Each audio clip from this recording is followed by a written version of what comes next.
Yo，what's up, Alex？Hello， 好耐冇見，歡迎嚟到 Bloop3，歡迎大家嚟到 Bloop3。我哋而家今日去到 Binge， 哇！第一次能夠喺 Binge 拍到 Bloop3，非常好緊張。你地頭啊？係啊，勁喎 ，yeah 嚇！老闆老細，大家好，大家好，大家記住嚟 Binge 飲酒啊 ！Yeah，cheers。 Nice. So how does it feel to be an owner of this bar? 咁都經歷咗2年高高跌跌，都有驚有開心嘅。咁而家都叫做疫情好翻啲，咁啊開始開翻晒啲嘢。咁我見到啲人都開始出翻嚟，咁啊開心嘅。因為好似好耐冇傾過偈咁咯，即係未試過真人傾偈係可以，喂你啊咁樣喺街度撞到，好耐冇發生過。呢個係咪你最即係享受嗰一 part 咧 ？For 即係你問我 run 呢個 bar 一定又唔係好賺錢㗎，但係件事就係你覺得每個人去完你嘅 bar 飲完嘢食完嘢好開心咁走咧，佢好 have fun 咧，我有好大嘅 satisfaction 喺嗰度，即係好有滿足感嘅嗰樣嘢係。咁有冇即係最大嘅滿足感咧？即係有個 experience 喺度發生，係令到你that was the highlight of owning Binge so far。其實我通常每一次都好 surprise， 有啲人係會即係我唔喺度啦，自己嚟啦，跟住帶好多 friend 嚟啦，因為佢覺得呢度真係好玩，而唔係因為佢係我朋友咯。呢啲感覺我係最詫異，即係我有時會有10個韓國人企喺出邊，跟住就話：咦，點解你哋全部都嚟呢度飲酒？我真係覺得呢度個氣氛好好玩啊！好中意呢度啊！即係佢哋10個人韓國人一晚飲100杯啤酒，飲晒我成 keg 啤酒啊！即係佢哋係由6點可以飲到12點，係一路 keep 住飲。幾多人？10個人係啊，每人10杯咯，你當差唔多。係啊。That's a lot. Yeah. 係啊，即係 they had a good time and then they stay and then they hang out and they make friends。呢個係我最中意見到嘅一個部分咯。I remember 有一年你生日咯，係所有你啲 friend， 咁你知有幾多 friend 都嚟咗？都幾個啦，係啦，有幾個啦，10零個啦。It was pretty lit。係，我都唔係太記得㗎啦。你我生日都唔 suppose 應該記得幾多嘢。你唔記得嘅，你個眼神係。Running around 都唔知。Happy New Year！But 係好特，我覺得嗰次即係嚟過咁多次，嗰次係特別好玩啦。嗰次好好玩，我記得嘅，我記得嘅。It was really like 好多人。And then 有一次我記得係Halloween and then I was Uncle Roger。係啊 ，Uncle Roger。哇！你係搶晒科啊，全條街都淨係想同你傾偈。Yeah，even the 鬼佬they were like，Uncle Roger。佢以為你係真嘅 Uncle Roger，因為佢哋分唔到啊嘛。哇！咦 ，Uncle Roger 原來真人靚仔過上鏡咁多嘅喎。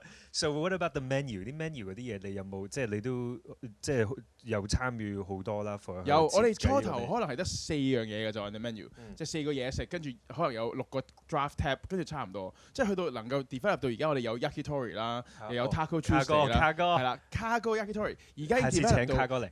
佢陣間會出現嘅，陣間我哋食串燒，有28個 item 啦已經去到，即係佢嘅串燒其實真係同 Yardbird item 應該差唔多嘅啫。係咪最突出嗰個係個雞尾？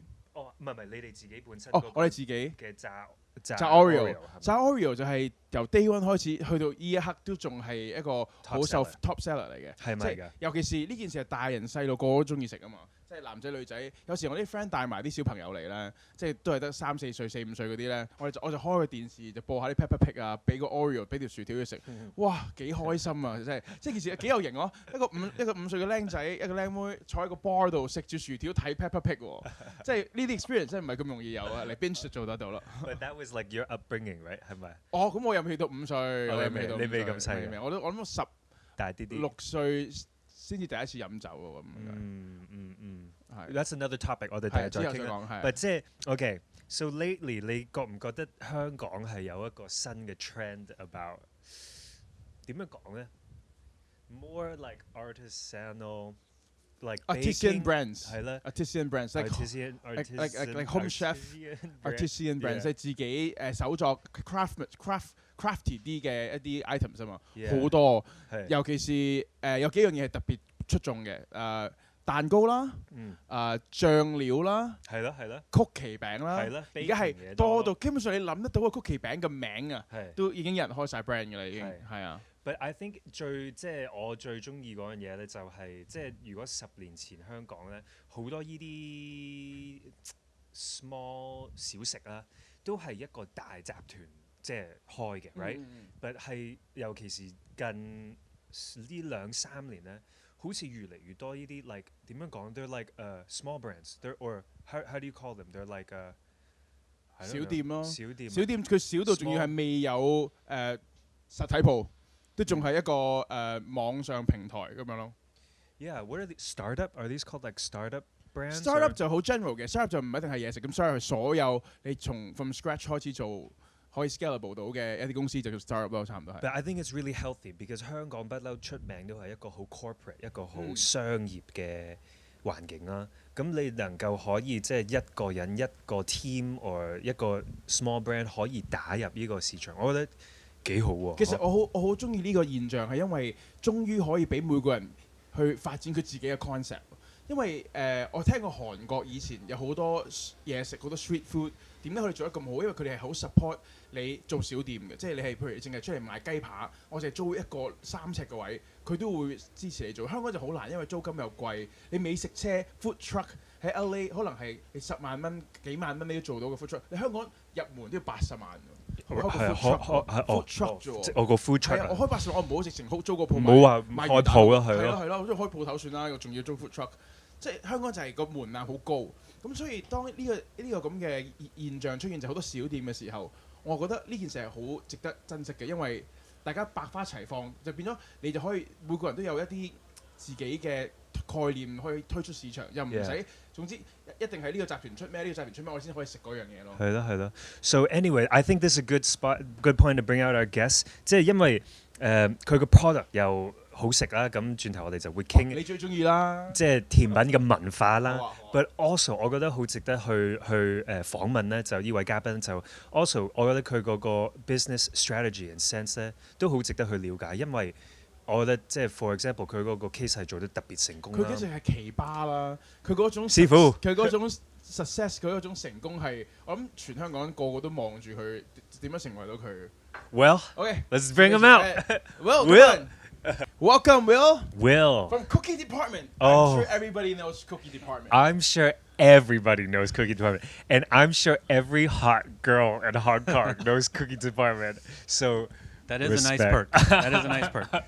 You're like the boss. Like can you imagine? You basically melted every single lady's heart. Your strategy is just like boom, bullet straight to all the cute girls in Hong Kong. I mean, it is definitely and me. It is definitely our target market. Cute girls in Hong Kong. Dude, and let me tell you, like when I first heard, I can't even remember when I first tried it, but I remember like when I first had it, I was like, damn, this is what I was missing for so many years. I mean, you always remember your first time, so. Just a little random like background about me. Like I went to high school in England, and my last year of high school I was in Oxford. And in Oxford there's this kind of like a farmer's market in the middle of town. And there was this place called Ben's Cookies. Oh, yeah. So when I went to Ben's Cookies in high school, it was just that one store. Like I think they're a chain now or something like. Yeah, they're global now, right? actually, yeah. But I remember like you had to go into that market, and it was like a really big one. It was like a maze. You had to walk, and there was just this one little tiny store that had all the cookies, and like they just had like the best quality, like consistency wise. Like you went there every time, and you got the good like texture, sweetness, and just everything. And like so, like when afterwards, like that was in high school, so that was like 20 years ago. And then when I came, and then like I went back to LA, and I came back here to Hong Kong, and then like all in Hong Kong, I've been back for about 10 years now. There was like, well, I guess you could say Mrs. Fields is good, but I don't know. Yeah, Mrs. Fields was, when I moved here 11 years ago, that was probably the only cookie that you could get, or Subway, right? Oh, yeah. Subway, yeah. Mrs. Subway. Fields, those two, right? Yeah. So when you guys stepped up on the scene, like it's like, have you ever seen that movie, that Stephen Chow movie, Siksan, the God of Cookery? No, I haven't. So there's a scene where this one guy eats this 一個嗰個會爆嘅牛丸。Oh, so it's like a beef ball where they put mantis shrimp inside the beef ball. So when you eat it, it fucking squirts out Stress at you. out like juices and shit. And there's one part where this story is like there are this hospital where there's a bunch of like anorexic, like 厭食症, like the people who can't eat, they have this eating disorder. Okay. And then one of them ate it once, and the entire hospital ran to that place to eat that ball because it's just so good. And then one guy ate it, and he was like on a beach, and he was like, "Oh, Charlie, Charlie." So when I had your cookie, I was like, remind you of your first love. No. What I had to do was like, I need to get more. I need to go home, and I need to get a glass of like the best milk, just to eat it again. But anyway, so this is my like. I'm gonna have to watch that Yeah. and use a clip of it in like our next like social media story and like replace the whole thing. that Yeah. with a cookie. Yeah. So Thank you. Good inspiration. Yeah. So thank you for coming on our show. Oh, thank you for And having me. If you guys don't know yet, this is Will, the owner and founder, can I say, Yep. creator of Cookie Department. Damn. Respect. So with all our guests, we have a little icebreaker. So it's This called game is called Know Yourself. Know Yourself. There's a bunch of questions in different kind of sophisticated levels. Some are really in depth.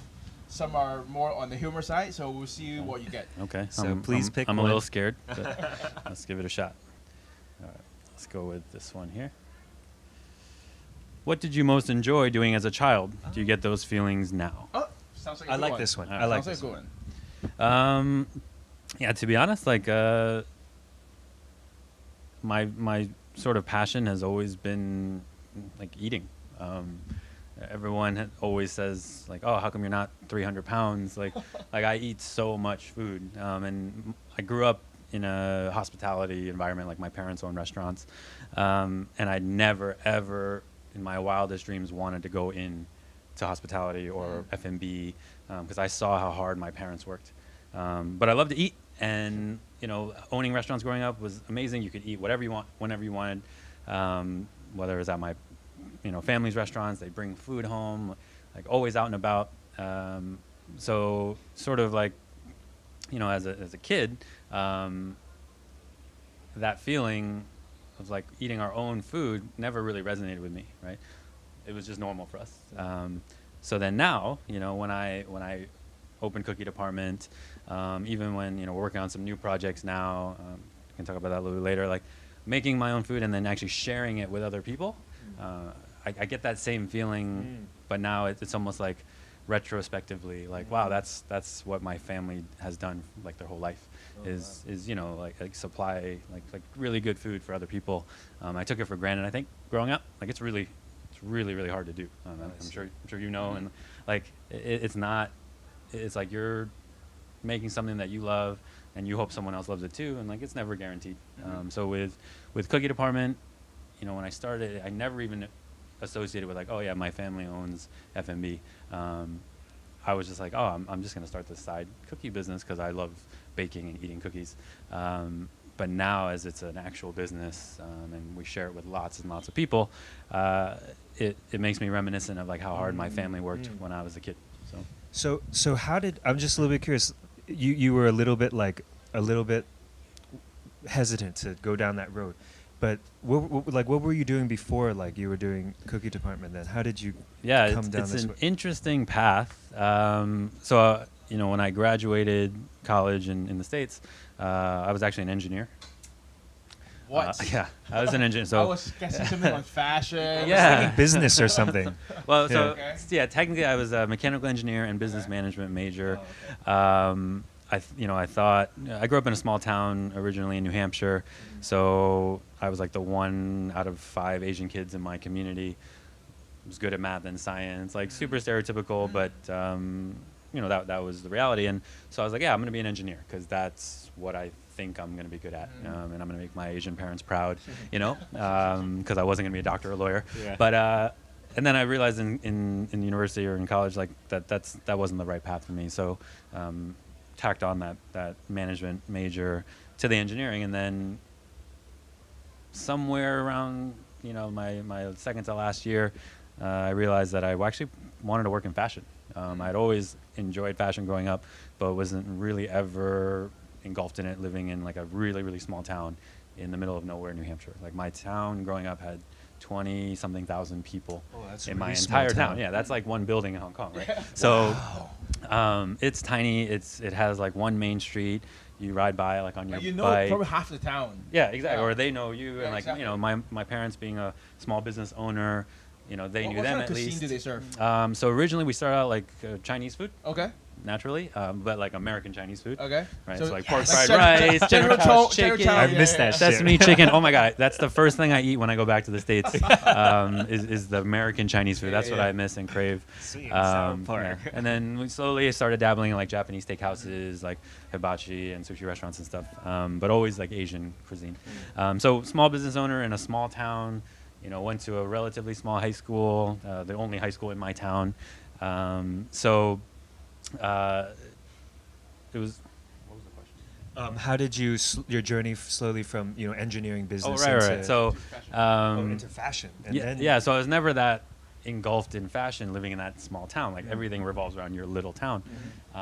So when I went to school and started getting more exposure, went to university, started getting more exposure, I was like, okay, yeah, I've always had this sort of passion for fashion. Like this sounds really stupid, but in my yearbook, my senior year yearbook, we have these things like, I don't know if they still do it in schools these days because Oh, everything's there's so votes, PC. right? Yeah, people vote Yeah, for you, I right? remember that. So one of the things I got voted for was the most fashionable for my class year, which, wow. which Really? means like nothing, honorable. like it means nothing when your class is so small, like, no but way, you got to rep that hard. I was like, oh shit, okay, so, most fashionable for my year, and I was like, all right, that doesn't mean anything. But then I guess I realized looking back, like, I guess it was always kind of a thing, right? That even like subconsciously, I liked or I cared about. I can see it now. Still, like, Well, for sure. So like, eventually it evolved.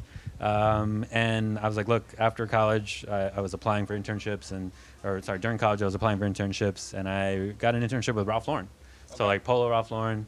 And I went to New York, did a summer program there, and then that sort of opened the floodgates. What was your role? So actually, it was interesting.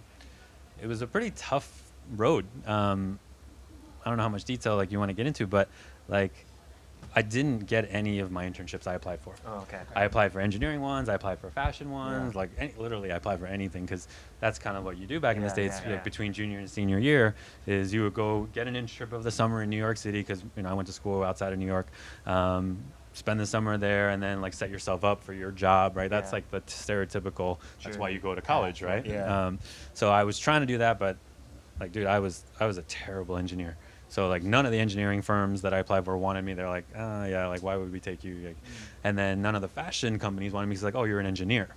So I was like in this weird spot. So I actually didn't get any internships that summer.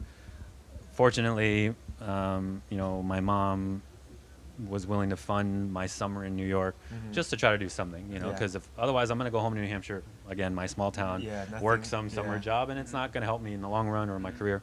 So, went straight from school to New York, like all my other friends who had jobs or internships lined up in big finance firms or fashion and stuff, engineering firms, and I just started looking for jobs. I went to all the places that I had been rejected from with my sort of updated resume because I had interviewed and stuff with them, so I was kind of familiar with the people at least. And I just dropped off my resume like door to door, office to office in Manhattan, and said, look, I'm here for the summer. I realized I didn't get into your program, but if there's anything at all like that you could have me do, whether it's a day, a week, like I'm happy to just get some experience, obviously pay free. And I did that for 2 days, and lo and behold, I got really, really, really, really lucky. Ralph Lauren's internship program, I think, had like 21 kids that summer. One of them dropped out literally the week before it's supposed to start. Dude, that's a super inspiring story.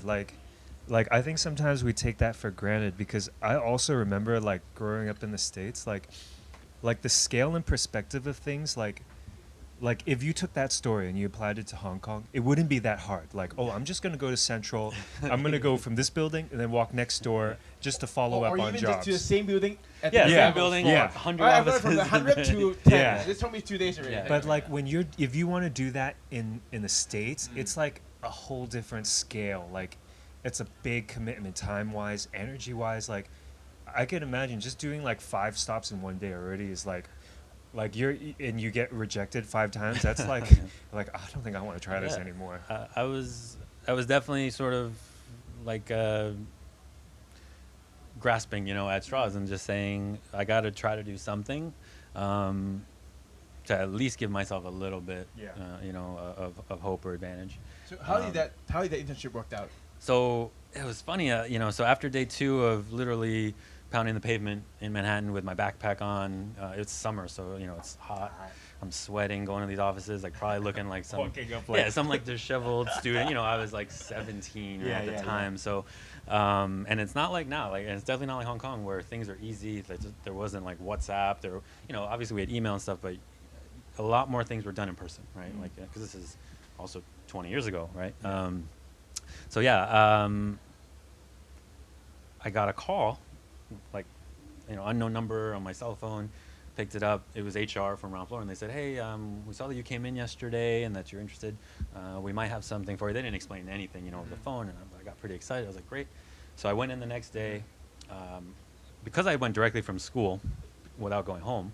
I didn't even have like my suit and all that stuff. So I had like a dress shirt and like a jacket, but I didn't have a tie. Like, I was actually gonna go like take a trip home to go get it.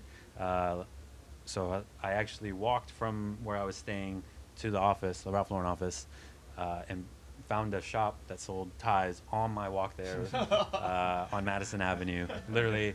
And the guys were super nice. They were like these old school Italian dudes. They're like, Last minute time. Yeah, they're like, "What do you need it for?" And I was like, "Oh, I explained the situation. I have this interview. Like, I'm freaking out. I'm sweating because I've been walking. I don't know New York at all, right?" And they're like, "Oh, here you go." They didn't give it to me. I paid for it. They're like, "Good luck," And so I went in, interviewed with the hiring manager.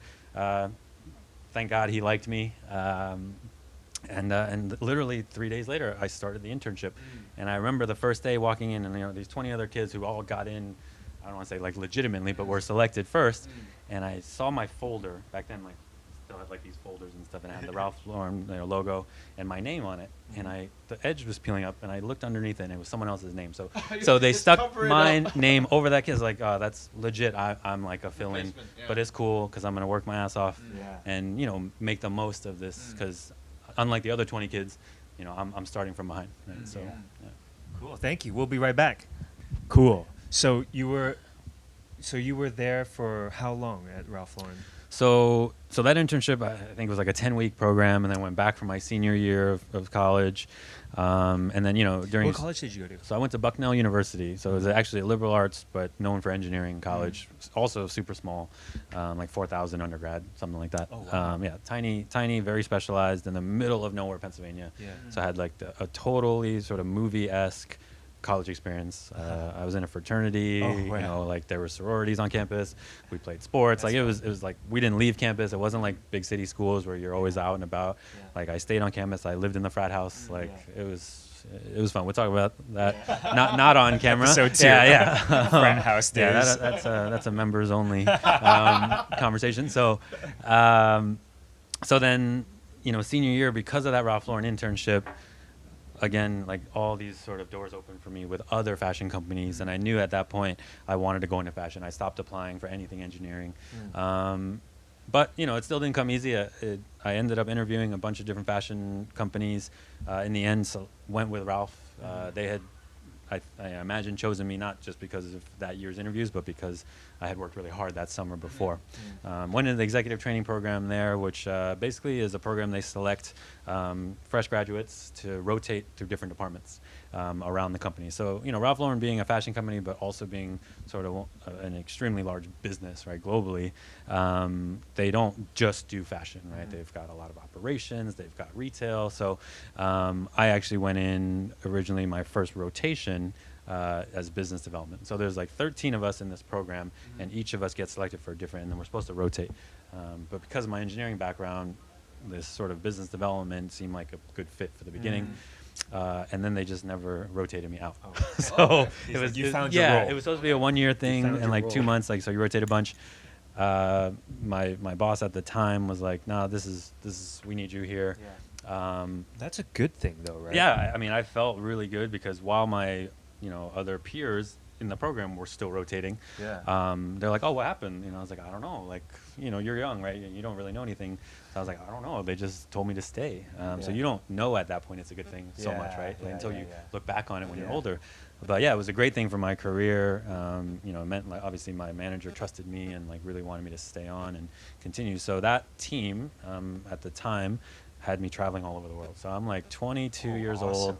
That's an like my awesome first job. my first week, I remember I was like traveling all around the U.S., traveling out to Europe, and then taking back all the businesses that Ralph Lauren had licensed out originally, right? So even Hong Kong, that's how I ended up here. So Hong Kong was originally licensed to Dixon Poon. Okay. Yeah. Okay, Yeah. for 25 years. Yeah. They owned all the stores. They did, so they Yeah. worked with Ralph.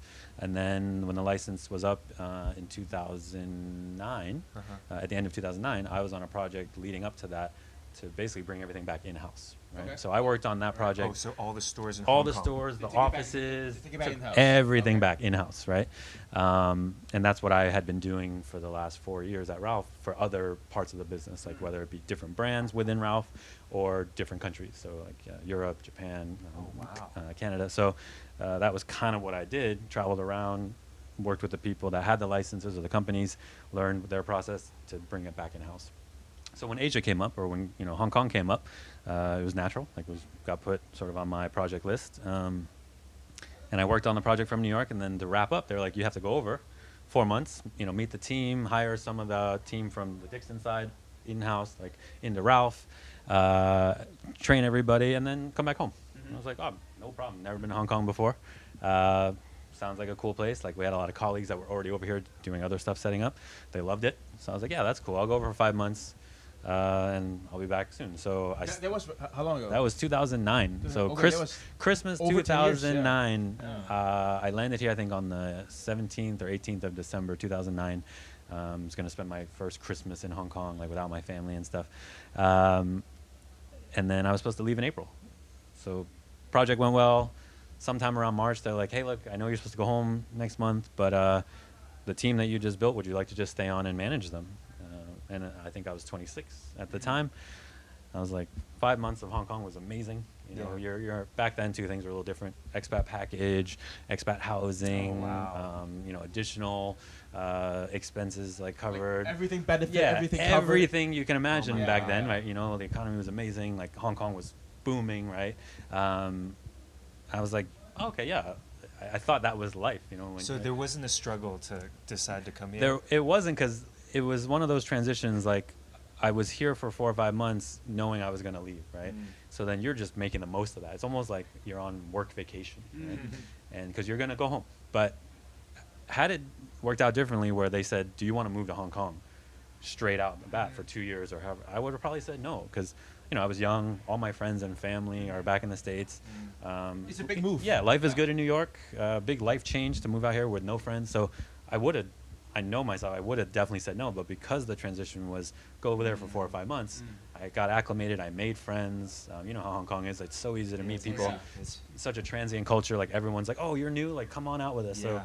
I was like, oh, this is an amazing city. Yeah. So when they said, oh, do you want to stay for a 2-year contract? It was a no-brainer. I was like, no problem. So I went back to New York, packed up my stuff for 2 years, and that was 11 years ago. Yeah, so Stayed ever yeah, my friends in New York are still in the mindset of, oh, when are you coming back? And I'm like, well, there's really no back, like I will come and visit, but like there's no back anymore, So yeah, it was kind of an interesting way to move here. But Cool. Wow. So you've been here like 11 years now, huh? 11 years now, yeah, this is my 11th year. Wow. Was it difficult at all when you first, like, when you were, okay, now I'm going to live here? Like, Yeah, I mean, it's definitely different from New York. It's different from the States in general. But, being, I'm Chinese Taiwanese, like having like Asian background and culture, and growing up with my very sort of Chinese family, I think acclimating here was a lot easier than most people, especially if you're not Asian, right? But I love Asian Chinese food. I grew up in a relatively traditional household, so a lot of the cultural stuff was very familiar Close to to me, home, right? right? Yeah. Even though I'd never been here and I'm not actually, from Hong Kong or Cantonese, we celebrate a lot of the same things. We have a lot of the same cultural similarities. And actually it was kind of nice living at that point, all of my life in like a very Western culture, Yeah. with all my best friends from the States are white, but that was very normal for me. Like I said, I grew up in a hometown of almost no Asians. Yeah. Even my school in the middle of Pennsylvania was primarily like white liberal arts school. So never really occurred to me to be surrounded by so many Asians, right? But I really liked it. Yeah. And There's that, no shock at all. yeah, it coming wasn't in. like Yeah. hard. It wasn't. In fact, the shock was more like, oh man, I can't believe like I hadn't experienced this before. So Yeah. it was cool. I really liked it. So you liked it since like 2009. So you worked in Ralph Lauren for how long? So I worked at Ralph from 2005 till 2015. So I worked there for 10 years. Oh, wow. Okay. Doing all sorts of different things. So early on in New York, Yeah. I was traveling around helping Ralph take back licenses and businesses. Yeah. Here, I did the same thing actually. Once we sort of took Greater China back with the Hong Kong head office, we went and did the same. Brought Korea's business back. We brought Japan's business back. I'm just curious because I'm a little bit foreign to this whole Yeah. system. What was the like? Why did they like suddenly want to take it back when it was running I think overseas? so. With a licensed business, you have a lot less control as a parent company. Of course, you have guidelines and things, but ultimately, it's up to your license holder how they How operate. they're running it. Exactly. So like whether they, how they market the brand, how they go on sale, like everything. And you're also making less money, right? Because you're just taking royalties and you're selling your product to them. But that's at a wholesale price versus a retail So price. at that point, probably Ralph is thinking it's a growing market, and then we're making more money from the franchise, not franchise, right? Just the licensing partner. Yeah, technically, Yeah. some of them are franchisees. Yeah, So bringing control, but also profit, back in house, was just one of Ralph's goals. They had gone public back, I think, in 97 or 2007. So part of this longer-term initiative was to eventually bring back all the different parts. Oh, I see. So they grew really fast because they were able to license and franchise out. Right? That's how see, I you see. expand quickly Yeah. without a lot of capital. But Right. once they built up a nice cash buffer and Slowly getting back the control. slowly take it back. So am I right in understanding, like, just from wrapping up, I know it's a little bit off topic, but like, so say I'm Ralph Lauren and I want to expand my brand. Yep. But like, say Hong Kong's like a foreign world. Like, Yep. I don't know how it works over there. Like, their culture is different. Yep. They buy things differently from Americans. So I'm going to find a license, like someone local there, Yep. that they run it locally, like with the local taste. And like, eventually once it's set up, then slowly integrate it back into. Yeah, Is that typically kind of the typically a license cycle? agreement has sort of a finite period of time. So Ralph's with the Hong Kong, like Dixon Poon, was 25 years. Right? That's a long time, right? It's not like a 5-year thing. It's like, we're going to let you have this or work with you for the next 25 years. You're going to not just run the business, but help us expand, help us grow, feed knowledge back to us, right? You are literally a partner now in my business. When the license up, it's sort of like a no hard feelings because the license has ended. It's not like, oh, hey, we've decided to end our relationship. It's like, we could renew, or as Ralph could have renewed, but at that point in time in his sort of business plan, it was time for it to take it That's back. interesting. Right? That's Yeah. interesting. Yeah. That's super interesting. So from 2015, what have you pivoted to? So it was an interesting time because 2015 was my 10-year mark. I had done quite a lot, in terms of my career at Ralph. And by then we had brought back all the licenses, even for Asia, right? So Asia Pacific. So, wow. so I was down in Australia for a couple of months. I was doing Korea, Japan, Southeast Asia. Those finished, and then I went into what Ralph would call the business, which is just sort of running the business day to day, week to week, season to season. Were you overlooking all of Asia Pacific? For the expansion, I was. Uh-huh. Not solely by myself, but that was my project. So the office originally based here in Hong Kong was all Asia Pacific, so all the countries I just mentioned. Wow. So yeah, it was fun. It was challenging. When I went into the business, I actually got to work with everybody who I had helped hire from Japan, Korea, Australia, Singapore, Malaysia, because we had built a central office here in Hong Kong, and we brought those sort of critical members over here and relocated them, right, so that they could help run the businesses in those markets from Hong Kong, right? So we'd have like a central team. Right. So I went into the business and started managing one of the sectors of Ralph for Asia Pac. And I did it for about a year. It was fun. I learned a lot because, you know, being in the business is different than what I was doing the business development side. But I think I realized very quickly it was time for a change. And, you know, timing's everything sometimes, Yeah. right? At that time, that was when Apple was going crazy with like iPhone 6, like the first time they made like a bigger iPhone, and everyone was like freaking out. Like, you had resellers lining up, right? You had people using bots. You had you couldn't get an iPhone if you tried, right? Like so, Apple was popping off. They were growing huge in Asia, and they were taking a really big initiative for Greater China to open more Apple retail stores. So like, you know, for example, the ones we have here in like IFC, Hysan Place, like crazy big Apple stores, and they wanted to give you, you know, you ever go in an Apple store, you get that like really great customer service, really great customer journey is what they call it. And again, they knew they were expanding their retail, so that's Apple retail globally, and they had just hired a new head of retail from luxury fashion. So Angela came from Burberry. She was running Burberry, and they hired her over. So essentially taking that experience you get when you go into like a really nice luxury retail flagship store, they wanted to bring that to Apple stores. So you're not just buying phones or MacBooks, and like they wanted to give you that holistic experience. So Angela then made an initiative to start hiring more luxury retail team into her retail team. So they were recruiting really hard for people with my background. So I ended up moving to Shanghai for Apple. To work on the Apple retail team, and we opened I think 20 Apple retail stores between Hong Kong and China that 1 year.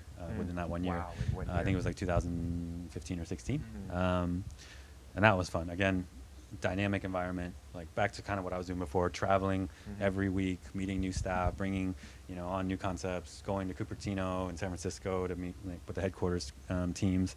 So really learning a lot about, you know, Apple, where I was just a consumer. And that was super fun. Apple is crazy good at training and process. I mean, it is why they are who they are today, right? Yeah. It's not by chance. Yeah. That was an incredible experience. But Is it a super systematic kind of system? it's ultra systematic. It's almost to a fault for, especially if, like for someone like me, I kind of just always want something new and different and challenging. Not that it's not challenging working at Apple. There's new issues or new things to problem solve every day. But because it's such a big company, when I was working there was 140,000 employees, something like that, right? So, like bigger than any city I lived in up to that point. So, besides Hong Kong, so I liked it. I learned a lot. I still cherish my time there, but I realized a couple of things. I still miss fashion. You know, I spent 10 years of my career in fashion. Apple retail is amazing, but it just still lacked some of the creative side that I really missed. Yeah. And then the second was I realized, okay, you know, I've been 12 years in like super corporate environments, right, between Ralph and Apple, maybe two of the best in the world, right, at doing what they do. Absolutely. Maybe I should take all that knowledge and do something on my own while I still can. And I was still relatively young, still had a lot of energy, and I had an opportunity to start my own company. So that's what I did. Cool. We'll be back with that part of the story. Yes. So, did you have a question? No, it's Oh. it's the most important part. How did this DPT come about? Because what I know, it doesn't start from cookie. Oh. It didn't start from cookies at all. It didn't start from cookies at Not all. not even close. But I just had another question about like when you were talking to us earlier about your journey. But Yeah. You said you were in Apple, but you were missing fashion. But what is it about the fashion industry that you find that you miss the most? I think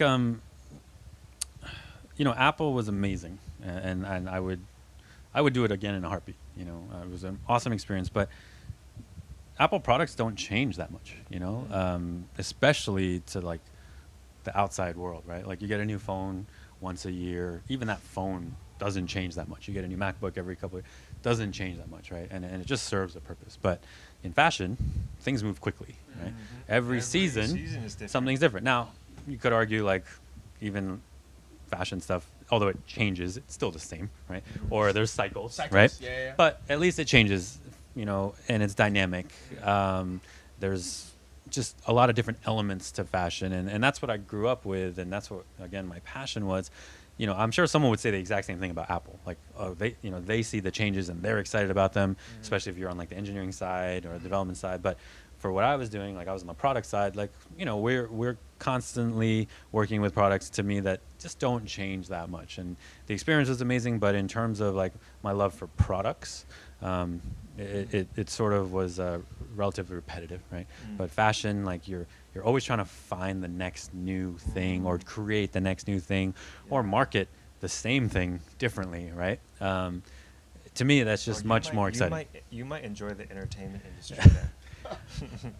Because like I kind of understand what you're saying. Like, it's exciting when the challenge is like you have the product is, every time you bring a product out, it might be new, and you have to start from zero. Yeah. And you have to really understand what that product is, and what because like what the formula that worked before might not work for this product, right? Yeah.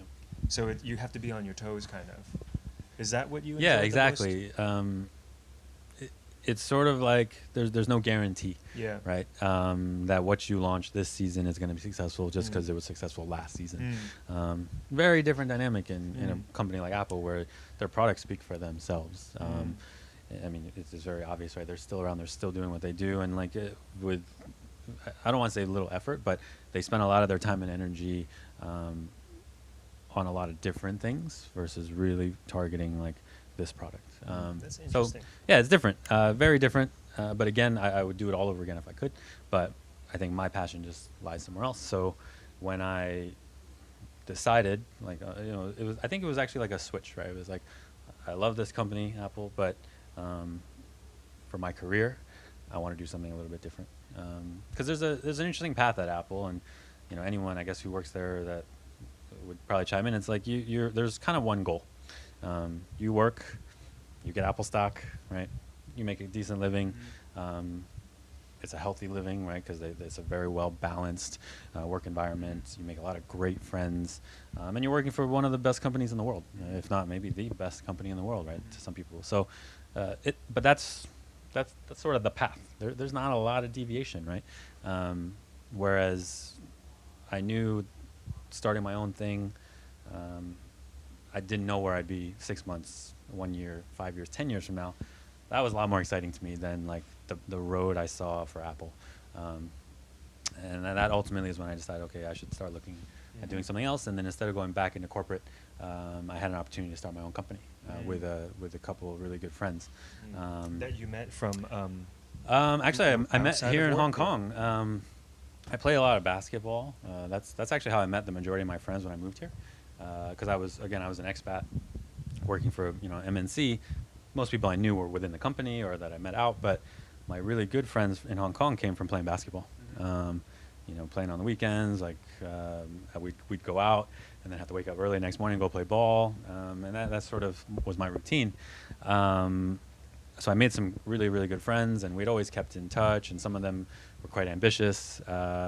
So with my fashion background, one of my business partners at the time had a finance background, and then actually our third partner had 10 years experience at Nike, right? So I've always been into sportswear and Nike, and that is one of my sort of most admired companies.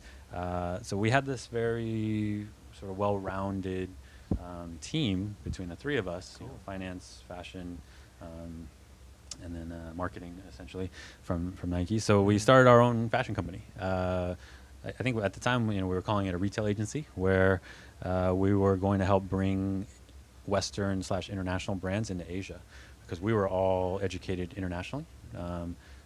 The other two actually are both from Hong Kong, but except for me. But I had a really good sort of understanding of China and Hong Kong, having lived and worked in both, as well as like kind of the other countries in Asia, just through my experience with both those companies.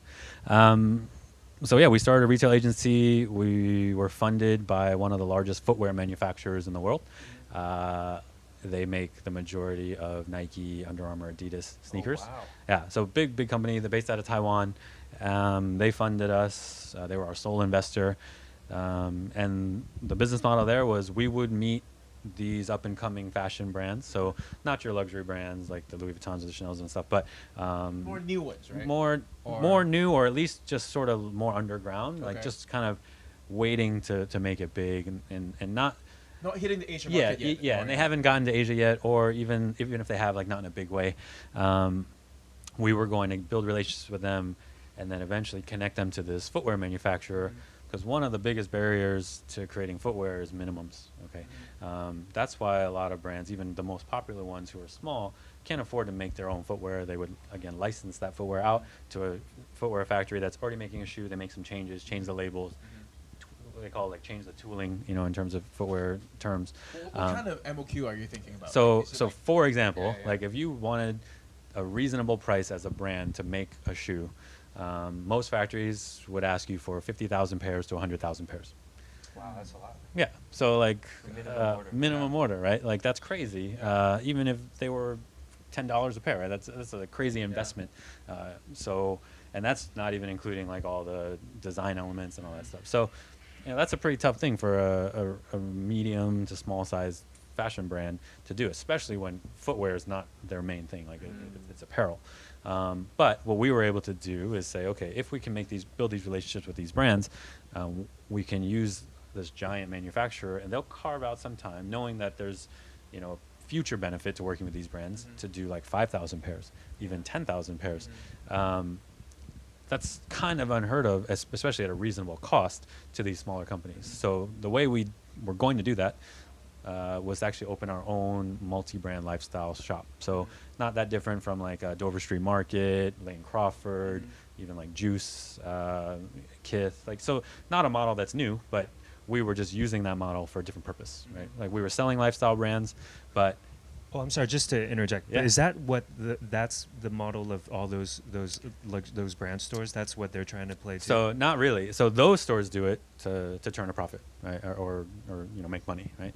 I'll tell you right now that the profit margin is really slim on those types of businesses, because you're getting brands from all over the world at a wholesale price, and you have to sell them in your shop that you're paying for, right? So all you're doing is buying product, you're carrying inventory.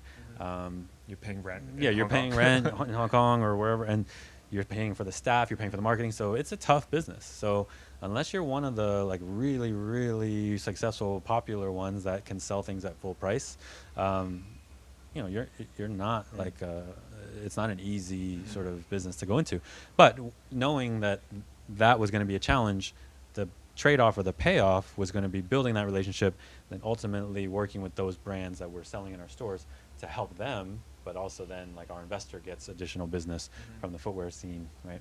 And that's what we started doing. So that is where Department was born. Our very first store, it was primarily men's, but like sort of unisex focused, 2,500 square foot store in Taipei. Taipei because the head office of our investor was in Taiwan. Yeah. So for our proof of concept and also to just make things a little closer to home, we built it in Taipei. Also way cheaper than trying to build something in Hong Kong. So margin of error was a lot better, and competition was much lower, right? In Hong Kong, I could name 10 multi-brand, really successful shops, but in Taiwan, there's a handful, right? But there's pros and cons. Like Taiwan's obviously also a smaller market, a little bit less spend power in terms of total consumers. But it was a good test market for us. So we built a beautiful store. We were able to bring in about 50 brands from luxury to streetwear to footwear brands to lifestyle like skincare, fragrance, electronics brands. You're really truly lifestyle store, and that was Department.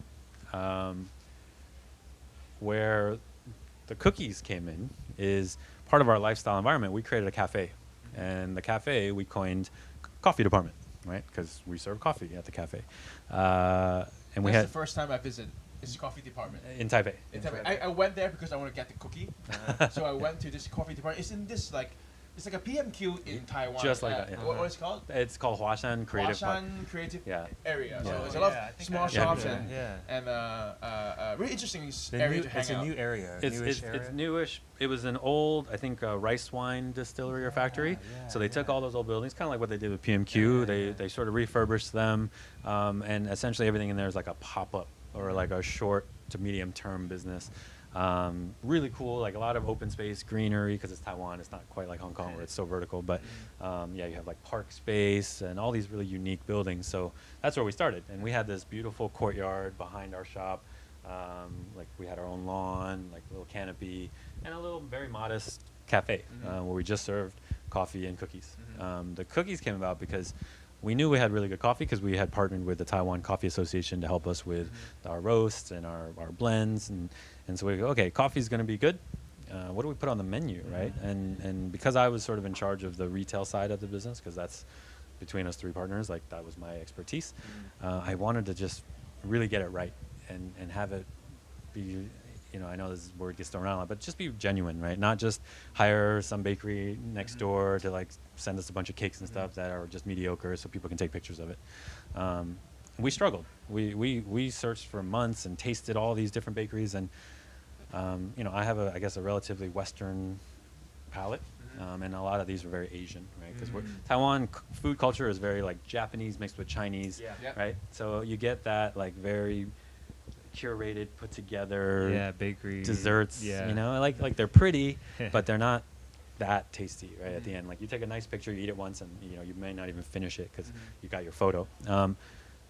So it was like a week or two before opening, and I was like, oh, I don't know what to do, right? So I've been making this giant chocolate chip cookie at home for the last, I don't know how many years. By then it was probably like 8 to 9 years, right? Because I missed the cookies from New York and from my hometown. And do you have a favorite cookie back in town? I have so many favorite cookies. It's like almost saying like, oh, do you have like a favorite Chinese restaurant, you know, in Hong Kong?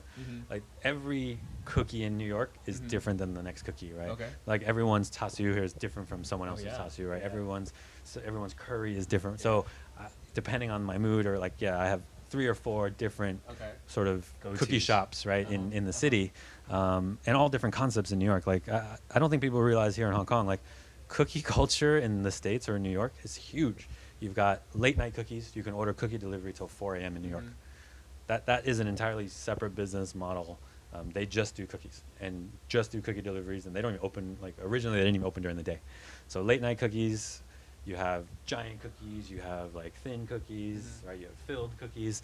So I got a lot of inspiration from all the different delis, bakeries, and people who have no business making cookies in New York make cookies, right? Like delis that sell sandwiches have their own special cookie, and they're awesome, you know. So my favorite cookie growing up in my small town was at a little, I think it was called Park Avenue Deli.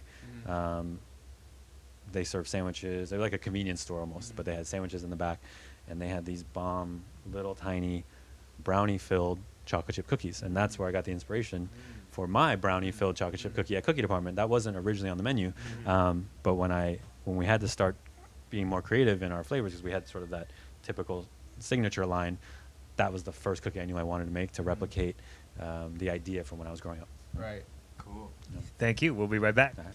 So the coffee shop in Taiwan, was it like an instant success, or? No, man, I wish it was. It was a struggle. You know, so Huashan was cool, the creative park, but it was known for like arts and culture, and we were all of a sudden this like premium retail shop with a little cafe in the back, right? Very different vibe, and again, spend power in Taipei, Taiwan isn't like it is in Hong Kong. It's not so dense. Like, so you really have to get that, you know, 1% or 0.5% customer to that shop, and we're also not like the equivalent of like Central in Taipei. It'd be more like being on like a little bit more the outskirts, right? Because We weren't in Xinyi, which is where all the offices are and all the Is it going to expats are. Shamsui Kind of, almost, yeah, kind of like again, It's a little off, but it's still Yeah, pretty cool. yeah, but Okay. like- Come Kwacha? like cool Okay. vibe, but Cool like vibe. Okay, definitely okay. I not see what you're saying. It's a journey. concentrated Yeah, and, go there. and super populated, Yeah. with people. There's a lot of families that came on the weekends, like with their kids, and they're not looking to buy, 10,000 Hong Kong dollar jackets and T-shirts and sweatshirts. So it was tough, right? And because the cafe wasn't meant to be a big driver for the business, right? It was just meant to add to the culture. We didn't push it super hard, but lo and behold, like that cookie started gaining a lot of attention because it was unique to Taipei, somewhat unique to Asia at the time. And at that moment, there wasn't like a Mrs. Fields in Taipei or anything, right? There wasn't a cookie that I can even think of in Taipei, at least that's consistent or that anyone would To say. that American palate. To that American style, yeah. So yeah, even the people who did come for coffee and happened to pick up the cookie, like it was like a totally new experience for a lot of them. And they actually weren't the ones that really got us going. It was the expats and the Westerners who like stumbled upon our cafe. Because again, I didn't realize or know like how sort of it would catch on. Like we focused on coffee, right? Yeah. And Taiwan has an amazing coffee culture, right? They have some of the Yeah. best baristas. They go to the World Barista Championship and all that stuff. Yeah. So we're trying to compete with these other cafes. So we focus so much on the coffee that almost like had we from the beginning been like, oh, this cookie is like something like. Maybe it would have been quicker, but it's almost like by accident people came for the coffee and then caught on because you want to order a coffee and want something to eat. And we had a very limited menu. We did chocolate chip cookie and peanut butter and jelly sandwich because that's what I ate growing up, right? And slowly people started Instagramming it. And then, influencers or KOLs in Taipei were like saw it on one of their friends and they would come and get it. And it just started to spread. And we're like, wow, what's going on here? All of a sudden we started selling more cookies than coffee. We started selling more cookies than clothes. I mean, it was like, wow, okay. And we had like 2 cookies on the menu. It was like chocolate chip, oatmeal raisin. Yeah. Oh my god. So then I was like, all right, well, maybe we should do more flavors. And we made it a thing. And so we just slowly added cookies to the menu, different flavors. And then that was about a year. And I was commuting to Taipei, back and forth. You were still based. Your home was here, right? So I had left Shanghai after Apple to come back to Hong Kong, and then was commuting weekly to Taipei. It's a pretty easy commute, right? It's But actually- still, right? but still, flying, staying in hotels. So I realized like every time I came home from Taipei, my friends here would be like, "Oh, can you bring us some cookies?" Because they would see it on my Instagram or like on Cookie Department, or at the time it was Coffee Department's Instagram. Like, so I'd be like, our cookies are heavy, right? Like they're 130 grams each, and I'm bringing boxes of these. I'm carrying them on the plane. It's like, this is rough. I was like, you know what? Since I live here in Hong Kong, why don't we see how it would go? But I didn't want to open a cafe. Rent, everything is crazy, and I also wasn't sure. Like, was this really going to work? Yeah. So I was like, okay, let's change it from Coffee Department to Cookie Department. That way I'm not competing with every successful cafe that was here. And this is like 3 years ago, right? So they were really starting to pop up. And just do like an online Instagram for fun. So I literally took my camera, took some photos in my living room, like a white background of the cookies I made in my home oven, and just posted it. And just started doing some fun stuff around. I started bringing them to different landmarks around Hong Kong. All the famous like spots like Star Ferry and all those So different in the buildings. Like beginning- this cookies start doing tours in Hong Yeah, Kong. In yeah. the beginning, all the cookies you were making them at your home. Yeah, I was making like 6 at a time in my oven at home. Six at a time. Yeah, Wow. yeah, You that's should the still max. do that now, but those cookies should be. Those are like the- premium. the Yeah. premium. No, I like would seaweed. actually love to. I wish I had the time to Yeah, to still make them because I love making the cookies. Yeah, so I was just posting photos for fun, and in the beginning it was just like my good friends and my friends of friends, like, oh, the cookies here, like my friend wants to order some, order like 6, 12 at a time, and honestly it would take me like 2 hours to make like a dozen cookies because I can't make them that quickly, and like I have a little mixer on my counter, and I was still working in fashion at the time, right? So, but then Was there a big break? yeah, Like, so there was like the moment I realized, oh, I can't do this like as just from home anymore. When one of the cafes in Hong Kong, who we actually don't work with anymore, asked me to supply cookies for one of their shops. They were having a pop up. They're like, we just want something different. So I was like, yeah, I can do that. But obviously to do that, you need a food factory license and that kind of thing. A little more official. So I went into a shared kitchen. So they already had a food factory license, and you're basically a tenant. There's a couple of those concepts now, but 3 years ago, actually, it wasn't that popular. It was really hard to find it. It was only like 1 or 2 back then, yeah. probably, yeah. So, but I was really lucky because without that, I would have just had this been like, oh, sorry, I can't do it, right? But it was still just me. So I rented, you rent hours basically, like from this kitchen, and nothing is your own. Like you share it with every other tenant that's part of that kitchen, but you have hours per week, per month. So you have a little fridge section. I would make the dough. I would bake it, package it, send it off to wherever, like this cafe that needed it, or like some of my actual customers who ordered it, because we would always just do like next day delivery. And then I was consulting at the time for fashion, work like a full day from like 11 to like 7, go back to that kitchen, make the dough for the next day, go home, sleep a few hours, go back in the kitchen like 7 in the morning, bake, work on shit, and then go consult. Spend the whole weekend working like in the kitchen, and then go. It was like I did that for about a year. Wow, it's like nonstop. Yeah, and then at some point I did hire like a part-time staff to just help me with some of the more manual stuff in Put the the kitchen. work in, huh? But it was like 2-3 hours a day for like 4 or 5 days a week, and I still traveled quite a lot back then because I was working in fashion. So sometimes like this, and he was great. Doesn't work with us anymore, but he would have to just do it himself. Like I would have all the dough made, but I'd be like, hey, we got to make these, package them for me. Like, sorry, I'm not in town. I'm at like a Paris Fashion Week, like, on the phone, like different hours. I'd wake up in the middle of the night, be like, hey, this order just came through. Like, can you make sure you get it done? Like, it was stressful. Crazy stressful. Yeah, F&B is stressful, right? I actually started a cookie business Uh-oh. back then too. Back then. Well, we lasted for a couple months, and then my partner was too busy selling diamonds, and then thinking about diamonds margins Higher margin than cookie, so we gave up. I mean, we stopped doing it. Yeah. It was doing okay back then. But if we have consistent, we should have be consistent with that. Then we'd be competitors right now. Well, I wish. But this interesting thing about your journey is like, it's completely not the what's the word, like conventional way of a cookie coming out, right? Yeah. It's like I don't know how to say it. It's like it was like a Frankenstein almost, like, but you felt like there was some momentum growing, and you're following your instinct. Yeah, that was it.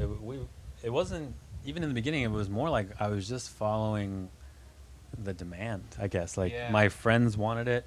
Yeah. And almost out of convenience, I was like, oh, okay, I'll just start making them here. Yeah.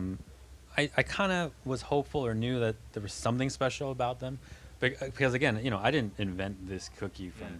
Well, I want to ask you, in your opinion, do you feel like this is like following the demand, even though that might not be the background, like your family's not a bunch of cookie, but is it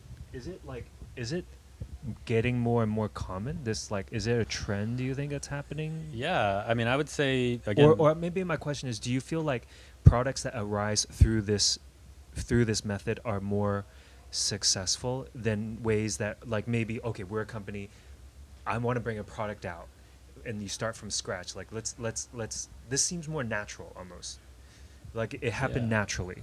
I think there's been a big shift in these more natural evolutions of products versus big companies just saying, let's do this and let's launch it now, and let's have it. So I think entrepreneurs in general, or enthusiasts on any category, not just F&B or cookies, have a chance now because social media is so influential, right? Because actually there's so many options these days. If your product isn't amazing, like, you're not going to get return customers, right? So you might still has to be product solid. still has to be like incredible, and like you can be a massive company. Doesn't mean you have great products, right? Sometimes the best products come from like these mom and pop places, and like I was saying, I didn't invent this style cookie. Like I took inspiration from all my favorite shops all over the world, and not just New York, but travels for fashion. Like I tried dessert. Again, I'm like this super fat kid. At heart, I love desserts and sweets, and like all the cookies that we've created in the last 3 years, and just the concept itself of cookie department, like it takes inspiration from all those different things and cultures. So it's really like, that is what created it. Wasn't like, oh, I invented a cookie and I want to market it. So it really was like something I believed in, and people liked it. Like that was sort of the indicator. It was like, if people didn't like it to the extent that they do or did, I would have just been like, okay, this was fun, right? But it's not something I need to keep pursuing. But like every time we did something, like either the demand was so crazy for it, like I had to make it again or had to make another version, or they were asking for something else. So it's all of our supporters and fans and like really loyal customers that kind of kept pushing us and driving us to where we are. Like it wasn't ever my plan to like create an entire cookie business out of this, but I wasn't going to stop once like I saw that people liked it. Right? So at which point do you find out this cookie thing is a legit business instead of just making for your friends? So, the wholesale cafe that summer, like the first summer after we launched in Hong Kong, was the turning point from me not baking at home for my friends and family or whatever to actually legit company. But then we did a pop-up Wine and Dine festival, food festival in Central Waterfront. This is like Harbor. Yeah, it was like 2018, I want to say. Okay. It's like fall 2018, I think. And again, I didn't realize at that point, like, would these be popular or not? But I wanted to try a food festival, right? It'd be pretty fun, tons of people. So I prepped for like a week, because again, I wasn't making a lot of cookies. I didn't have a team or anything. Is it the time that you had the one with this ice cream? Exactly. That was. I had it. Okay. Oh, I think amazing. the first time I ever even see this guy, you, was at that festival. Was there? Okay. And I saw you behind. You're like, who's this guy? Behind the booth. Yeah. And I think it was Karina, that say hi to you, and I was buying the cookie and buying the ice cream. That's probably the first time I see you. That's when you guys met. I haven't even met. I don't think we actually even met. Yet. Yeah, we didn't even yet, met. I just realized. Oh, I was like, who's making this DPT cookie? Oh, it's a guy. Oh, okay, it's that guy. Interesting. I remember that. This guy so who well, looks like he has no business making cookies, right? So that was so much fun. I was so nervous, and I was prepped all week to just make not even that many cookies. And we opened on Friday to the press and media and like VIPs or something, and it was okay. I was like, okay, this is going about as what I think it's gonna do. And we did some special products like cereal milk ice cream, again inspired by like stuff I ate in the States. But then Saturday we opened, and we sold out of cookies in 2 hours. Not just that day's cookies, for the whole weekend. Like I didn't have any cookies. After saying, Yeah. I'm done. I was like, I don't even know what to do now. Like, so we went. I had some helpers, of course, by then because we were running a pop-up. We went back to the kitchen. I think it was like 3 or 4 in the afternoon, to make the cookies for tomorrow, tomorrow's cookies tonight. Brought them back, and they were gone. Literally, as soon as they went out, and we're not talking a lot here, right? Because I didn't realize the scale, and there's so many people at Wine and Dine, but we sold out, and we just were turning away people for the rest of the evening. So then I just stayed up the entire night with help from friends and family and stuff, like making cookie dough so we could have some for the next day, right? And luckily, so that's when I realized, okay, people kind of like these cookies, cool. But I started meeting like landlord representatives, and they approached me at the festival, like, hey, have you ever thought about doing pop-ups like in our malls and stuff? And I was like, no, not really. I didn't even know what that meant. Like last time I saw a pop-up, it was like a luxury brand, right, doing a pop-up or some. Who does cookie pops? Like it's usually like marketing for like cosmetics or like the LVs and Pradas and stuff. I was like, no, I never really thought about that, right? They're like, yeah, you should. Here's my info, and I was like, okay, didn't think that much of it. And then we had a conversation. So I believe the first one was Landmark, right? It was Landmark, yeah. Landmark. This is one tiny booth, right? Tiny. Landmark was the first ones that really believed in cookie department. I'm still like super grateful for that, because without that chance, I don't know if we'd be here, That's probably the point that all of a sudden this become like a full-on business that you have to run it full-time with like hiring people and like infrastructure of a company. Because you can't just do it yourself in your shared kitchen anymore. You have to have a team to run it.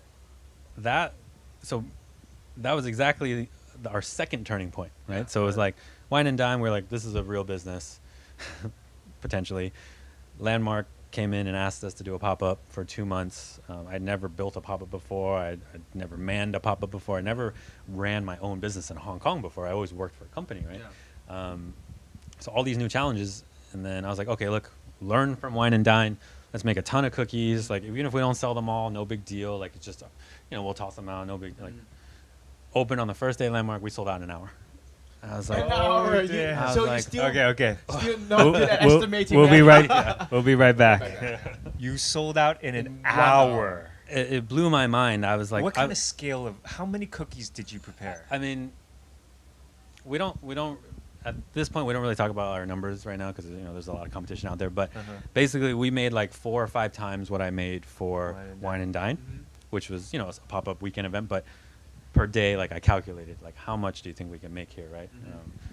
Obviously, I was a terrible engineer because my math was wrong. But it was just a testament, I guess, to like this is something new to Hong Kong. Not new to me. Like I've been eating this kind of cookie for my whole life, but new to Hong Kong. And we didn't have amazing marketing at the time. We didn't even do anything particularly special, at least in my mind. So I had a lot of confidence that people just like this cookie. It wasn't because of the hype per se. It wasn't because all these influencers were paid to post about it and stuff. Yeah, they did that by themselves. Yeah, right? like we didn't even have like actual influencers posting about us that much at the time. So it was that moment. I was like, this is actually like a pretty good cookie, I guess. And like I've always liked it, but I guess other people like it too. And then I went to work, like really, really went to work and hired, bakery / kitchen staff. It wasn't immediate. For like the next 2 to 3 weeks of that pop-up, I was working like 20 hours a day between my fashion consulting, kitchen, like I was like barely sleeping. Some nights we would be making dough and baking cookies until 6 or 7 in the morning. Then I'd go home, shower, and get ready for my consult. It was like 2 weeks. I remember it was like those 2 weeks in your life, like those 2 weeks I remember, like it was yesterday. I think I probably slept collectively like 20 hours, in 2 weeks. But if we hadn't done that, Landmark wouldn't have had the cookies they needed to, get the word out, right? If I had just been like, oh, that's too bad, I'll just sell out every day, and literally a third or whatever percentage of the people would have gotten cookies, then we wouldn't have spread the word, right? And people would have also just gotten upset or be like, oh, this business is not legit, you can't even make enough cookies. But even with all that work, like we were still selling out, and the demand was still there, still driving us. But that was the turning point for me. I knew, okay, I got to build a team. Shared kitchen is not working. I'm going to open my own kitchen. So that summer we got my own kitchen, and that pop-up was successful and led to a lot of influencers posting about us and sharing our story and just offering support. Like, to this day, we still actually don't pay for marketing or influencers and stuff. Not because I don't want to. It's just I feel like I want it to be natural. I want people who actually like our product. Well, I know what you're saying. It means a lot more. It works better if you don't pay for it. So basically, a lot of companies, they believe in all these social media marketing campaign. Oh, I see this thing to this person, they post it, you get awareness, and they will sell. But if you think about the other way, it's better to have a good product and the product sell itself, and people would just generate all these noises for you already. So just don't try to make a mediocre product and try to see to everybody and make everybody knows about it. Think the other way. Just make a good product, and your words will be out by itself.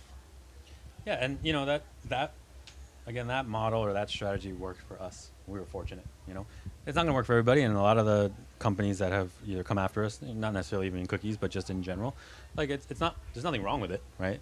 But we were in that like sweet spot, I guess, and I'm very, very grateful that we've had such incredible support. Because all the funding that we might have to put towards marketing, we can put back into our product, right? Put back to my team, put back into our operations, our growth. So like that's really enabled us to keep moving forward. Marketing is expensive if you have to pay for it, right? And it's not always fruitful. You can pay, and I have so many good friends that are influencers and stuff like that. I'm like, well, you can pay them and they can post it. It doesn't translate always. Exactly. It doesn't always translate. You hope it does, but. So for us, we've been fortunate to be able to use those resources and continue to grow. So, we've touched on kind of like the journey and kind of like the demand, but like, what do you think like like for the product? Like, what is it that you're doing with? Where do you think you would credit the magic of your cookie to? Is it the dough? Where do you feel like the highest pride for your this little product that you've composed? Like, I mean, definitely at the very root, I think our cookie's pretty good. But it's still just a cookie at the end of the day, right? I'm sure there's a baker somewhere, everywhere I should say, that can make an equally as good cookie, right? It's sugar, butter, flour, chocolate, at its very basic elements. But so we've made a pretty good cookie. I'm super proud that that came from not me per se. It came from like all the things I loved growing up, and then, but secondary to that, I guess, is I think a lot of times we get sort of commended for our marketing at Cookie Department, and I don't talk about it a lot, but we actually do everything in house. I take all the photos myself. I have zero photography background, just like I have zero chef or baking background. But we just kind of made it happen, I made the dough, and then I learned how to replicate it. I learned how to train people to make our cookies. We had to then get on social media, right, to really promote it. So I learned how to take photos of cookies. Sounds stupid, but I don't know.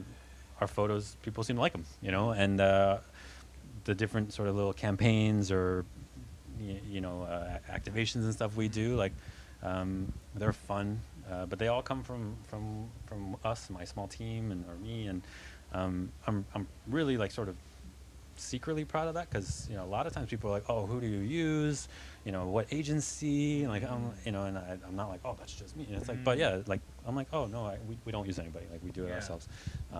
So I'm personally really proud of that, even though it's not something we talk about, right? It's speaking of you having a good taste on because taking pictures, especially food photography, is there are some tricks, there are some ways, there are some things that you have to know before you can be able to do it. But at the end of the day, you can see through that viewfinder and see that it's a good. If you yourself want to eat it yourself, then it probably works. Yeah, definitely. I can see that point. Yeah. So, where are you guys now? So from your pop-up to Landmark, now you guys have. Can you tell us where Cookie Department is now? So, yeah, from that very first pop-up to Landmark till now. So we currently have 3 pop-ups. One in Harbor City and TST, one in Lee Garden 1, with sort of a partnership with Westside Taqueria, so the owners of 11 Westside. Oh, that's it just opened, right? Yeah, Did it just a couple of months ago.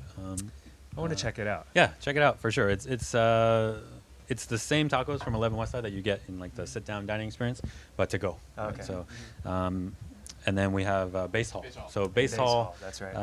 again, Base Hall's through Hong Kong Land, which is Landmark, gave us a great opportunity to be one of the first restaurants or businesses in the new concept Base Hall. Yeah. It's crazy. They Base Hall have a lot of people going, but they sometimes have a separate line just for cookie department to line up to go in to buy the cookies, and a separate line to go eat.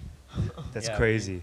Did you guys experience that in Taiwan at all? How Hong Kong people, the queuing it's been a little different, the evolution of the businesses. So Taiwan / our Taipei shop,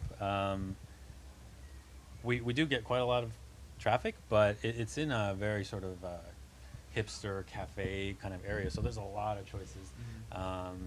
So our lines are not like Hong Kong, because it's not so compact and dense. Where if you're in Central and you have literally office building on top of office building on top. What I could imagine is in Taiwan, I will go there, buy a cookie, have a coffee, enjoy and chill. Flow. And in Hong Kong, it's different kind of mentality. It's I'm lining up, I'm getting 12 because I let it for an hour. I'm buying it for an entire family. Okay, you know what I mean? Yeah. That kind of very different. Even as a shopper, it's competitive in Hong Kong.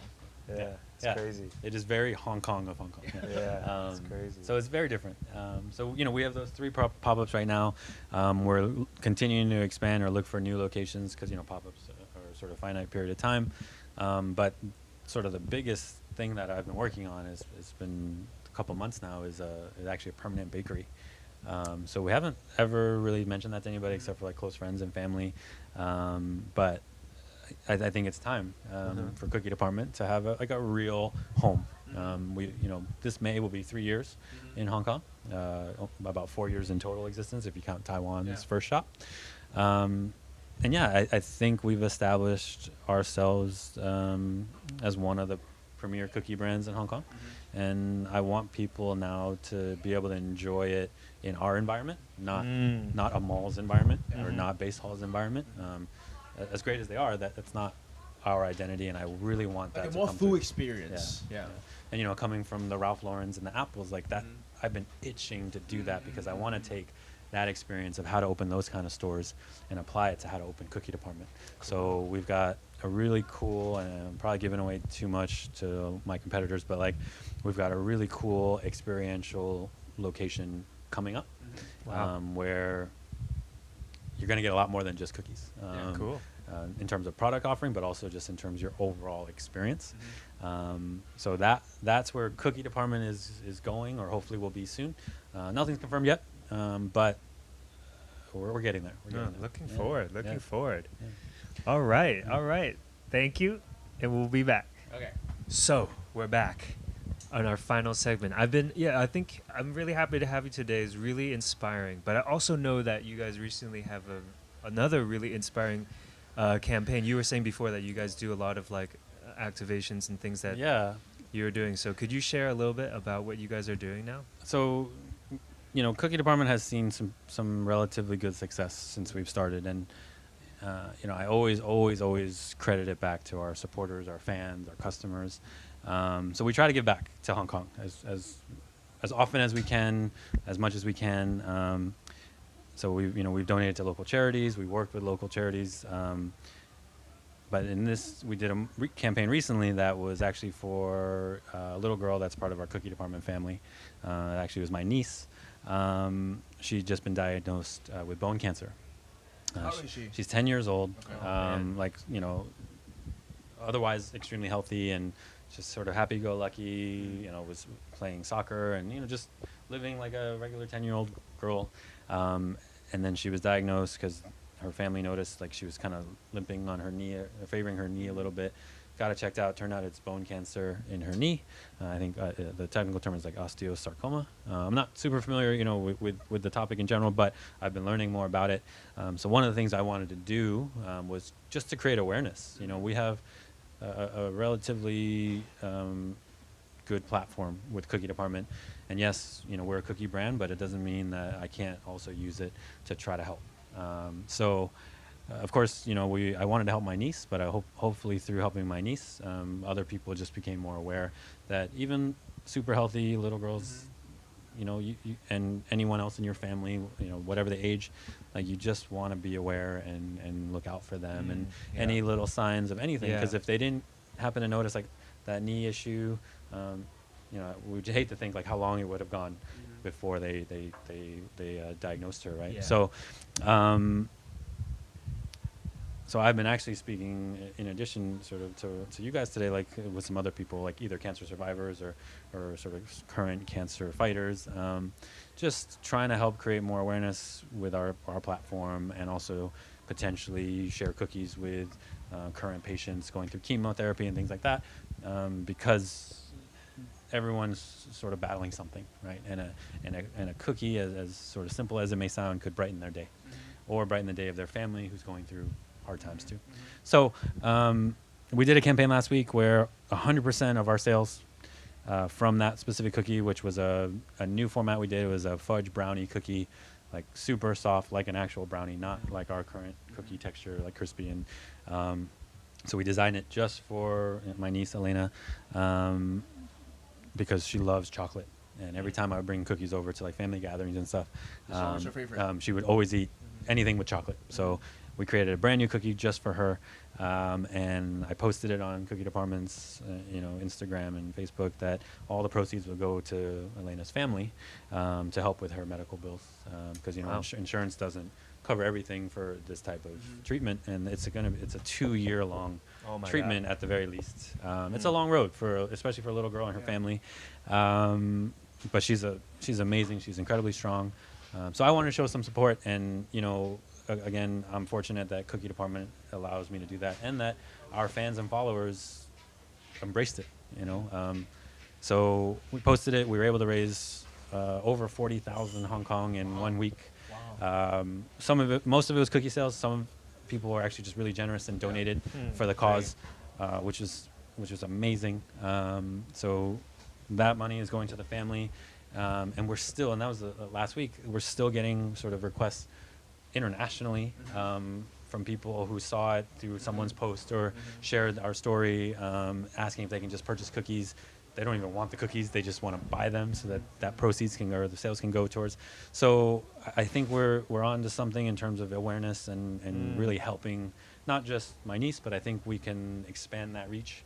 So I've been working with some, like I mentioned, some other people who are trying to help the community in terms of cancer and other diseases. So I would like to bring that campaign back in some way. So me and my team are working on how we do that, so that we can That's help great. more people. Yeah.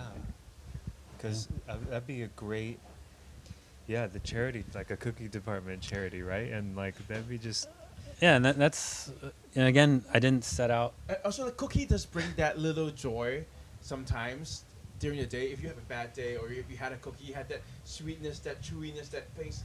It brings good feeling to people. It's small, but it's nice. Yeah. That's good. Yeah, I think that's really positive and very inspiring to hear. That I think that's the advantage maybe sometimes of having maybe I don't know if I'm right or wrong, but like a smaller company, like you can act that fast. Maybe if it was a big company, like it'll be a lot of bureaucracy to get something moving like this. But sometimes you just need to get that plan out there and start like that message.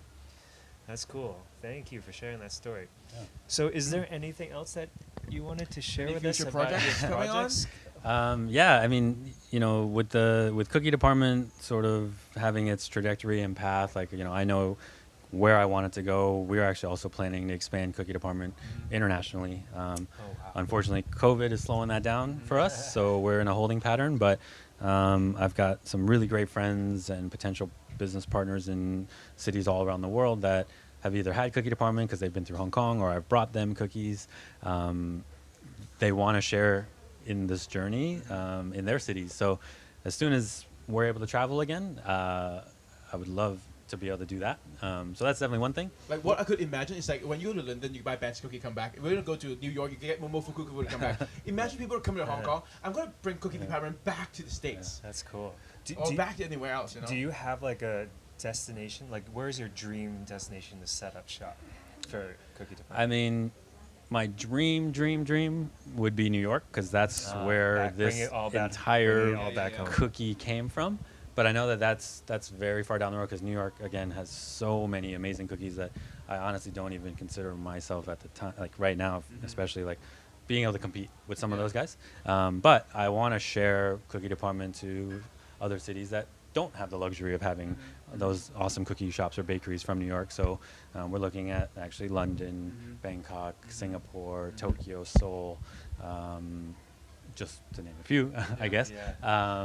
Asia, just like, the Asia region seems like a really great market for it, because like you were saying before, there wasn't this product before here in Hong Kong. I'm pretty sure in Thailand. There's a lot of places in Asia would probably see this as a brand new thing almost. Yeah, and we have what kind of gives me a little bit of confidence to even explore those cities or countries is our Instagram following. You can see we have quite a lot of following, or commenters, or that are from other countries. We've never marketed to other countries. We've never even done other things. We have done a pop-up in Singapore before, but that was it in terms of outside of Hong Kong and Taiwan. So we're getting international Asian following just because, you know. So I don't know. I don't know if this is a good idea to share, but is there a way to crack the code of like cookie delivery overseas? Like, we've been thinking about it and figuring out a way to do it. It's not that it's not possible. Our cookie is freshly baked with no preservatives. yeah. So we can't guarantee you're going to get it in the right amount of time that's still going to give you the experience that I want you to have. It's still good. Like cookies last quite a long time, to be honest, right? In almost any temperature and stuff like that. But there's a big difference, though, if you have my cookie 5 days later from when you have it fresh out of the oven or at one of my pop-ups. Like, and I don't want your first experience having followed Cookie Department from another country, seeing everyone talk about how great it is or how much they love it, and then having it and being like, oh, it's not amazing, right? That's my worst fear. Like, I'd rather you not try it than have a bad experience because of those factors. So 100%, 10%. Yeah. Cool. yeah, but in addition to cookies, because I've been eating cookies, I think a little too much for the last 3 years. Just 3 years. Similar to how Cookie Department started, because I was looking for a cookie that I just wanted, so I made it at home. I'm working on some other projects that are non-cookie related, but still in FMB. Do share. Yeah. So I'm actually, again, having lived in New York, before coming to Hong Kong, we have a pizzeria on every. Oh, in New York. Not my own. Corner, Like yeah. we, as in, like, living in New York, Yeah. we have a pizzeria on every corner, right? Yeah. And again, every pizza is different. Yeah. Thin pizza, Thin crust, thick thick crust, crusted, square, round, deep dish. yeah, different toppings, different sauces, different cheeses. So, Hong Kong has good pizza. Like, no knock on There's all been you a- guys there's out there been a that make surge in pizza. pizza lately. It's like the new cookie trend. Yeah. Yeah. Like cookie now, probably there's like 100 Even brands. on the street, and right? Pizza Yeah, now is just- getting just there. here, right? Pizza, cookie, and coffee Yeah. is like super booming this past year. Coffee's booming. I mean, like a lot of these foods are boom. Like I think food culture is booming, right? Because no one's been able to travel. Yeah. So when you want something that you can't get where I normally travel to, like, Hong Kong's still missing donuts. it is missing a lot of good- donuts there- coming out There's already, donuts yeah. literally popping up. Cookie But Department. You know those. We'll have donuts in the future, but you know those I don't. What are they called? The bakeries in the States. like Was there Krispy a name? Kreme, Dunkin' Donuts. No, like the traditional ones, like the mom and pop. Oh, ones, well, in New York there's a ton. There's like Donut Factory, there's Donut Pub. Yeah. I mean, donuts also a thing in New York. Like every Saturday, my friends and I, we have our donut shop. We go get a dozen donuts, get some coffees. We sit on the couch, we hang out. Like, you can't do that here. You can't do that here. And those Oh, donuts right. cost like $1 each, right? Yeah, Like right. US. Yeah, I missed that. I missed like what old-fashioned glazed. Oh man, an old fashioned, like creme- what, sugar cre- jelly, the cruller, French cruller. Yeah. Yeah, we don't have that here. We hope to bring little elements of that to Hong Kong through Cookie Department in the future. Like, So- I noticed he's like smiling the entire time talking about pizza, donut, and Yeah, cookie. yeah. How can you not, right? Like, It's his fucking favorite, man. Like he loves it so much. Yeah. He's been eating it every fucking day. well, I mean, it's guys like him that are a reason why I'm still here, right? So, I'm- Yeah, maybe. Yeah. Him and the tons of I just Yeah. want Yeah, to say gross. one time I got like a box of Cookie Department cookies. Two stories. I'll just share for you. Maybe it'll bring you some satisfaction. One time I brought it back to my grandfather. Oh. So he's like 90 years old, and then and he ate it, and then he was like, "Wow, that was a good cookie." And then one time I brought it back for my dad and my family over there, and then they were like, no, don't bring any. We don't need cookies. Yeah, we don't need it's fine. sweets Yeah, like we don't that." need sweets. We have they had some other dessert. And then when I brought it and they ate it, the next day, like, so when you coming Is back? there more coming? where'd you get those cookies?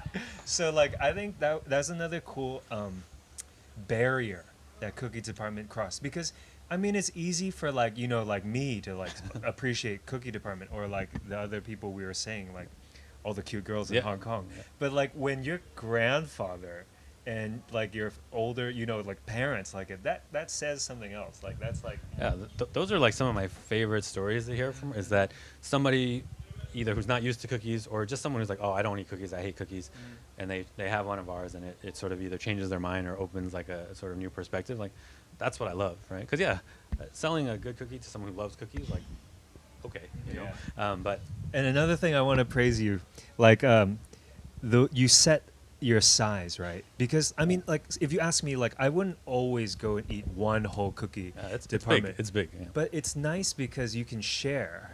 Like you can get 3 different ones, 3 different flavors. Break 'em in half. Yeah, and like after dinner, and like Yeah. you can cut it up. It's Yeah, a lot of almost people cut them up like they're cakes. It's like eating a mooncake. Yeah. You Yeah, know, a lot like of I people cut it do into quarters and I eat a Yeah. bite, and then I had different flavors. It's like a cookie tasting. Yeah, almost. I don't know if that was part of your design, but definitely I think that's an added plus for Chinese culture. Yeah, that just happened, right? Because again, in the U.S., a 130-gram cookie, it's not that it's small, but it's pretty manageable for like your average American. It's you know, a typical Yeah, American yeah, size. it's a pretty Yeah. good American serving. Like Yeah. definitely not small, Yeah. but reasonable. But yeah, definitely here, it's typically shared. But I will say a lot of people buy it with that in mind. They're like, oh, it's too big. I'm gonna eat half. I'll save the rest for later. And then they'll tell me, oh, and then 5 seconds later it was gone. Yeah, I know. It's like I'm gonna have one more tiny Yeah. bite, and then Yeah. oh my god, I'm just gonna just finish it. another one. Just another one. Yeah. Yeah. Oh man. Okay. Well, thank you. Thank you, Wil. Can't Yeah, wait thank for you, guys. to try more flavors of your cookies. Yeah. When your new project's out, let's do another one. Yeah. Whenever you need people for tasting, we can Oh, volunteer. yeah. Well, we're We'll gonna be be there. literally right around the corner from here, so I'm sure Perfect, we'll see you perfect. guys all the Awesome, time. awesome. Very Thank good to you. have you. Thank you so Thanks, much. guys. Yeah.